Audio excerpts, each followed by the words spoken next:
Feed them great Dryad. lives in these woods. Welcome back to Heroes and Whiskey. We are 3D printing our way through the D&D Monster Manual, and today we have monster number 77, the tree-protecting Dryads.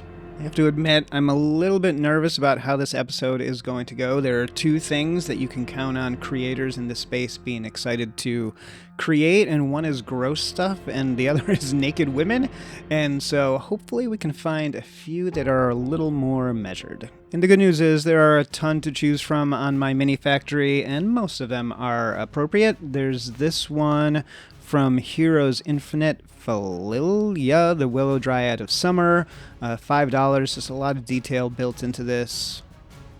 Oh, here we go. Here's one from Nutshell, Tellier. This is definitely one in the more inappropriate space. This is a really cool one from Dragon Trapper's Lodge, and this is actually a 5-pack. I really like this look. It's got still has the feminine qualities, but definitely has that tree look to it.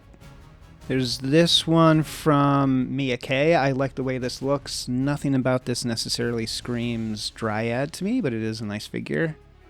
And here, oh, come on, Lord of the Prince. It's a great figure, not one that I would necessarily put on the table with my kids.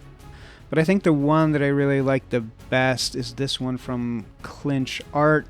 I always talk about how I like my figures to be in some kind of action pose, so you can kind of use them in that way in the game. And so like a couple of others we've seen, these are a good combination of the tree form and the female form. But we've definitely got some poses here to add to the action. And this is $6 for a 4-pack, so that's just $1.50 per figure, which is really a great deal. So Dryads are, of course, they're the forest protectors of D&D. They're bound to a single tree, so I can see them being an ally in a campaign where maybe the big bad is destroying forests Saruman style, but they can't really travel far from their trees, and so they don't have much use in other settings. These Dryads from Clynche Art actually remind me a lot of the twig blights we did very, very early on. They are very thin and feel very fragile, but they are still highly detailed. I mean, every piece feels like it's ready to be snapped off accidentally, but I just love that the technology exists, that you can print something like this as well as massive dragons. And even at this scale where their bodies and limbs are literally millimeters thin, you still get a good sense of detail. In terms of printing, there really weren't any issues. This is the kind of figure where, when it comes off the printer and it's got all the supports, you're not actually sure if you're just pulling off the supports or if you're pulling off its legs or arms or what exactly, but it all came out great. The bases are a little bit thin, but both of these figures, and I did only print these two, I did not print all 4. Both of these figures came out really good, and there were no failures, and I haven't had my usual kind of clumsy self to break one of these.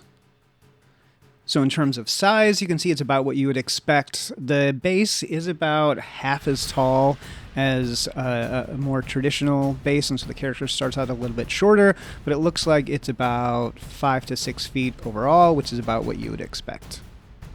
In terms of resources, like I said, it was $6 for the 4-pack, which is a fantastic deal per figure.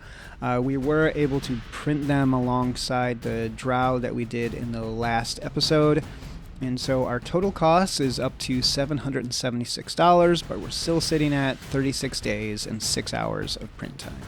So if your campaign is heading into the forest, this set of Dryads from Clynche Art really looks great. There's also a number of other options out on my mini factory. Next up, we have the Dwarves of the Underdark, the Dwerger.